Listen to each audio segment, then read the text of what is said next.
अस्सलाम वालेकुम नाज़रीन, हमारे सिराए 4 जेडीओ न्यूज़ आया वज़ीर उन्नड़ ख़बर शामिल कयूं था। नवाब शामा एके डहरी जी शहीद बेनज़ीराबाद डिवीज़न जे सरकारी अस्पताल जी सिटी स्कैन गुज़िरियल 7 महीननि खां ख़राब हुजण करे मरीज़ बिटे अज़ाब में मुब्तला आहिनि। सिहत खाते खे अस्पताल इंतज़ामिया पारां सिटी स्कैन जे लाइ केतिरा ई भेरा लिखत में शिकायतूं करण जे बावजूदि को बि तदारक न थियो, जॾहिं त हादसे जा इमरजेंसी वारा मरीज़ सिटी स्कैन लाइ शहर जे निजी सेंटरनि ते वञण लाइ मजबूर आहिनि।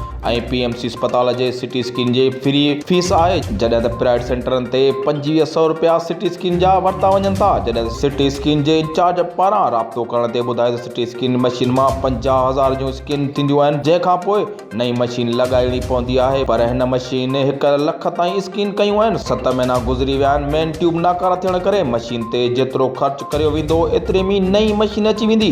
जॾहिं त हितां जे चूंडियल MP ऐं सूबाई वज़ीर सिहत डॉक्टर अज़रा पेचियो पारां अञा ताईं को बि नोटिस न वरितो वियो आहे।